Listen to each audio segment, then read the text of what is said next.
inilah bukti dari hasil proses perkara yang membuktikan bahwa saksi korban ini tidak berharga sama sekali di hadapan para bapak polisi dibanding barang-barang yang diperkarakan, karena keselamatan saksi korbannya ini terabaikan dalam penegakan hukum ini. Dan pengalihan proses perkara yang menyakitkan tersebut telah dimulai oleh tindakan pelakunya dengan cara merusak gembok pintu belakang TKP setelah barang bukti dicuri oleh pelakunya dari TKP. Canggih sekali pelakunya mengelabui Bapak Polisi sahabat rakyat Indonesia yang saya cintai dan yang saya perlukan perlindungannya. Dan bukankah dengan campur tangan bagian oknum petugas dalam membuat rekayasa proses pengalihan perkara tersebut telah menyakiti saksi korbannya sampai hari ini?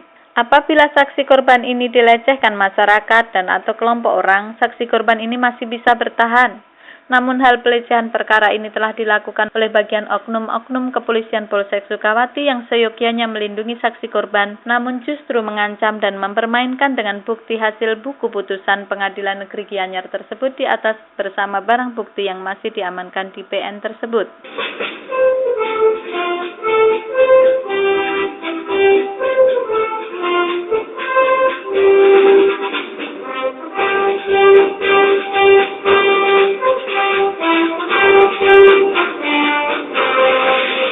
Dan inilah keluhan dan pertanyaan saksi korban sebagaimana rekaman berikut.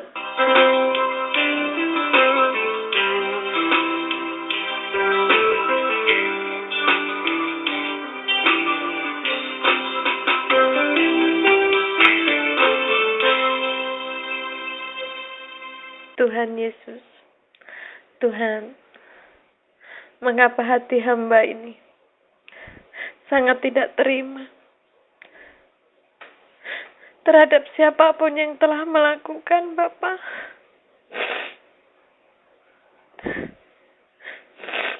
Memperkarakan pencurian barang-barang dengan mengadakan penganiayaan terlebih dahulu. Hamba merasa dipakai buat bulan-bulanan. Tidak dihargai, bahkan dilecehkan. Sudah teraniaya oleh kelompok orang. Teraniaya dalam perkara penganiayaan disembunyikan. Dan seolah jiwa raga hamba tidak ada harganya sama sekali dibanding barang-barang. Tuhan, tolong aku. Aku sangat sengsara ya Tuhan. Aku sangat menderita dengan semuanya ini. Semua orang aku lihat melecehkan aku.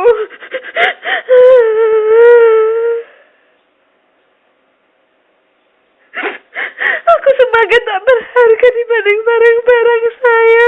Apa? Tolong aku ini.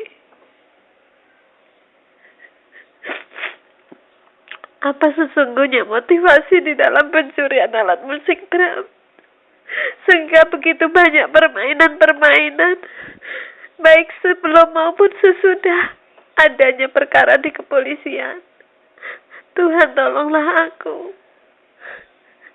Aku minta belas kasihan-Mu dan sembuhkan aku, Bapa.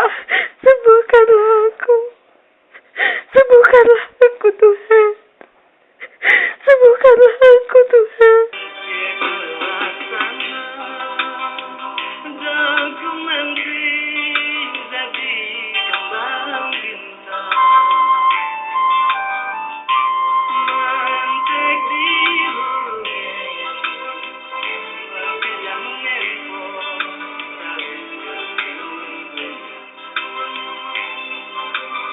Kalau hak orang dibelokkan di hadapan Yang Maha Tinggi, atau orang diperlakukan tidak adil dalam perkaranya, masakan Tuhan tidak melihatnya? Siapa berfirman, maka semuanya jadi? Bukankah Tuhan yang memerintahkannya? Bukankah dari mulut Yang Maha Tinggi keluar apa yang buruk dan apa yang baik? Mengapa orang hidup mengeluh? Biarlah setiap orang mengeluh tentang dosanya. Marilah kita menyelidiki dan memeriksa hidup kita dan berpaling kepada Tuhan. Marilah kita mengangkat hati dan tangan kita kepada Allah di surga.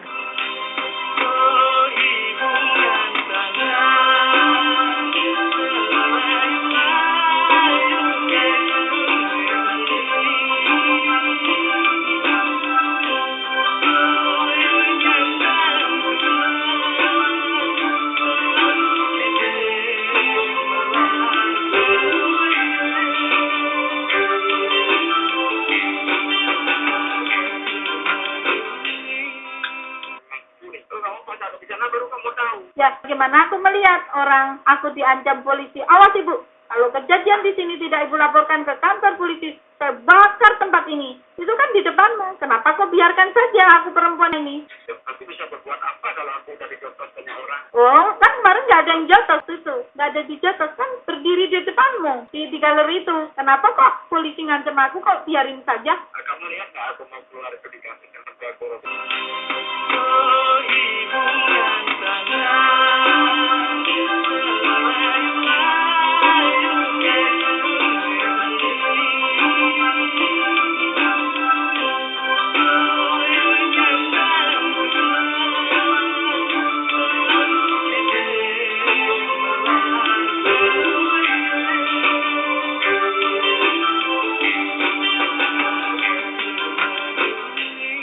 Dan pendapat saksi korban ini bahwa sekalipun saksi korban ini habis semua aset usaha dan tidak bisa bekerja lagi dan tidak mampu lagi memenuhi kewajiban dalam mempertahankan usahanya dan tidak lagi mampu memenuhi kebutuhan anak-anak saya di Bali karena terancam keselamatan jiwa raga dan usahanya, tetaplah perkara ini akan diproses dengan liku-liku lagi apabila saya tidak mengadukan ke Bapak Presiden dan Bapak Kapolri sebagaimana surat pribadi yang saya sampaikan ini. Mengapa saksi korban ini menyampaikan hal ini dan ragu tentang kepastian proses ini? Karena saya menduga bahwa Polda Bali yang sudah saya adukan masalah ini, yang telah menerima pengaduan dan yang telah menerima laporan polisi selama 1 tahun ini, belum terlihat menangkap pelakunya dan bahkan saksi korban ini telah menunggu dengan setia dan mendiamkan diri seperti seorang yang disapih dekat ibunya, mempercayakan semuanya kepada Polda Bali dengan telah menyerahkan semua bukti-bukti. Namun sampai sekarang ini saya belum melihat tindak lanjut yang tegas dari Polda Bali. Ada apa keengganan Polda Bali terhadap perkara ini untuk menindak para pelakunya? Atau ada apa yang ditutupi oleh Polsek Sukawati? Demikianlah saksi korban ini memohon belas kasihan Bapak Kapolri, pelindung kami. Bukankah permainan dan rekayasa perkara adalah suatu tindak kejahatan tersembunyi yang ada di Pulau Bali, yang apabila tidak segera ditangani maka akan menjadikan Pulau Bali semakin tidak aman dan akan menambah saksi korban yang nasibnya sama sebagaimana nasib saksi korban Esther Pasri Alimentari ini. Dengan kesaksian saya selaku saksi korban ini, semoga menjadi kehati-hatian semua pihak agar berhati-hati dalam melaporkan tindak kejahatan yang terjadi dan dalam mengikuti proses perkara kepolisian, karena kalau tidak hati-hati, saksi bisa menjadi terdakwa dan saksi korban bisa menjadi terpenjara dan lain sebagainya. Ngeri sekali bukan? Delik-delik yang dibuat-buat untuk mencelakai orang yang tidak memahami hukum. Tetapi Tuhan yang Maha Tinggi berbelas kasihan kepada saksi korban ini, makanya saksi korban ini tidak dibiarkan datang ke TKP saat kejadian pencurian, dan saksi korban ini tidak dibiarkan terjebak dalam kepolisian dan tidak dibiarkan terjebak dalam pengadilan negeri Gianyar oleh karena terdakwa telah mencabut kuasa hukumnya yang diduga hendak menjebak saksi korbannya ini. Bahkan orang tuanya sendiri yang diduga hendak merekayasa dan menjebak saksi korban untuk menyuap hakim telah gagal. Dan ini adalah bukti rekaman yang saya simpan bersama saksi yang selalu setia menemani saya. Bagaimana kuasa hukum terdakwa diduga hendak merekayasa dan menjebak saksi korbannya ini, yang telah mempersiapkan diri yang diduga telah berkonspirasi dengan Bapak Jaksanya melalui cuplikan rekaman yang saya lampirkan berikut ini. Ada satu yang hilang dari negeriku, seperti dahulu saling bersatu. Ada yang telah berubah dari bangsaku, menginginkan kita yang itu menyakitkanku. Bebas, ya kenapa ada persidangan? Kita seperti itu, bebas. Tetapi jaksa pasti banding. Khususnya jaksa banding pasti. Enggak, maksudnya itu loh, Agung itu kan udah memberikan kuasa, Bapak udah kan bikin perjanjian gitu loh. Tapi kan kok masih panjang gitu loh kan? Enggak Ibu, makanya Ibu ini ada aturan hukum. Kita kan tidak mau pakai aturan sendiri. Kan begitu Ibu bersurat. Okay? Apa itu? Pernyataan. Perjanjian yang dibuat antara Ibu dengan Agung Kapolres, antara perjanjian para pihak. Oh. Ini yang dinamakan keperdataan. Oh. Iya kan Bapak yang membuat toh? Betul. Itu perjanjian keperdataan. pendataan. Sedangkan peristiwa yang ibu laporkan adalah peristiwa pencurian. Inilah peristiwa pidana. Tapi kan ini, aku dari tadinya nggak pernah melaporkan peristiwa itu. Aku kan cuman biar berhenti aja dipukul. Hah? Nggak mungkin nanti minta aku. Loh ya karena itu kan kenapa polisi itu kok membawa barang-barang kalau nggak diakui? Wong memang barangnya kita. Saya tanya, barang itu barang siapa, Bu? Oh, ya udah gini aja. Ya kan suruh ngomong yang penting apa adanya kan Pak ya? Makanya kan saya bilang pada ibu, kalau ibu akan membuka di persidangan bahwa ini buka di persidangan ada masalah, konsekuensinya pasti jadi panjang. Kita mau panjang atau mau pendek? Ya maunya bebas stop gitu loh Pak. Makanya kan kalau ibu mau bebas, kan sudah kasih tahu ibu sampaikan aja apa adanya di persidangan. Tuntutannya nanti berapa bulan, begitu putus kan selesai Bu. Oh, maksudnya apa adanya yang gimana? Kan ibu sesuai BAP. Oh gitu. Polisi nggak tanda tangan di sana. Oh gitu ya. Itu aja disampaikan. Kalau ibu justru berbeda keterangan ibu di persidangan dengan BAP, ibu akan dilaporkan jaksa. Ibu dulu melaporkan seperti kok sekarang keterangan seperti ini, maka ibu akan dilaporkan jaksa memberikan keterangan palsu di Pak, malah jika ibu yang ditahan. Oh. Gitu. Jadi saran saya kepada ibu, sampaikan apa adanya sesuai BAP. Jadi saya akan bantu di situ nanti. Saya akan tuntut agar sesuai BAP. Sebab kalau ibu menyimpang di situ, jaksa masih beratan. Masalahnya yang menuntut ini kan jaksa, Bu.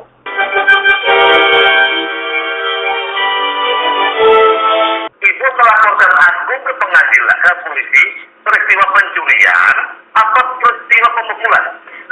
Aslinya dulu kan saya kan udah lapor, yang lari ke sana kan karena saya ditolong. Dan itu untuk menghentikan kan itu. Nah itu kan semua kan karena disuruh polisi. Ibu salah. Hah? Ibu justru melaporkan adanya pencurian dan ibu telah menandatangani berita acara, menandatangani laporan polisi tentang pencurian yang saya baca seperti itu. Oh gitu, tapi kan setelah saya dianiaya ya. Oke, katakan lagi aniaya dan sebagainya. Aku kan cuman biar berhenti aja dipukul. Hah? Nggak mungkin nanti minta aku. Loh ya karena itu kan kenapa polisi itu kok membawa barang-barang kalau nggak diakui? Wong memang barangnya kita. Saya tanya, barang itu barang siapa, Bu? Oh, ya udah gini aja. Ya kan suruh ngomong yang penting apa adanya kan Pak ya? Makanya kan saya bilang pada ibu, kalau ibu akan membuka di persidangan bahwa ini buka di persidangan ada masalah, konsekuensinya pasti jadi panjang. Kita mau panjang atau mau pendek? Ya maunya bebas stop gitu loh Pak. Makanya kan kalau ibu mau bebas, kan sudah kasih tahu ibu sampaikan aja apa adanya di persidangan. Tuntutannya nanti berapa bulan, begitu putus kan selesai Bu. Oh, maksudnya apa adanya yang gimana? Kan ibu sesuai BAP. Oh gitu. Polisi nggak tanda tangan di sana. Oh gitu ya. Itu aja disampaikan. Kalau ibu justru berbeda keterangan ibu di persidangan dengan BAP, ibu akan dilaporkan jaksa. Ibu dulu melaporkan seperti kok sekarang keterangan seperti ini, maka ibu akan dilaporkan jaksa memberikan keterangan palsu di Pak, malah jika ibu yang ditahan. Oh. Demikianlah pengalaman pedih saksi korban ini saya sampaikan kepada para penegak hukum agar dapat memberikan sumbangsih dukungan bagi saksi korban yang menantikan belas kasihan Polda Bali menolong saya untuk segera terungkapnya motivasi tindak kejahatannya dan menemukan para pelakunya yang diduga telah berkonspirasi dengan oknum Polsek Sukawati sebagaimana bukti bahwa seluruh penegak hukum dari Polsek Sukawati, Kejaksaan Negeri hingga Pengadilan Negeri Gianyar seolah-olah dimiliki oleh keluarga terdakwa dan saksi korban ini sekalipun punya pengacara, justru pengacara saya pun terkesan tidak berdaya menolak rekayasa yang dilakukan dalam penegakan hukum ini. Masihkah Polda Bali tetap membiarkan sebagaimana tindakan liku-liku proses perkara oleh bagian Polsek Sukawati, Kejaksaan dan Pengadilan Negeri Gianyar Bali terulang bagi saksi korbannya ini lagi? Bukankah tindak pidananya adalah tentang pencurian dengan pemberatan? Dan sekarang yang perlu dicari adalah siapa yang melakukan perbuatan tersebut melalui barang bukti yang masih diamankan di Pengadilan Negeri yang sudah saya rekomendasi untuk diserah terimakan ke Polda Bali pada tanggal 3 Desember 2012 yang lalu.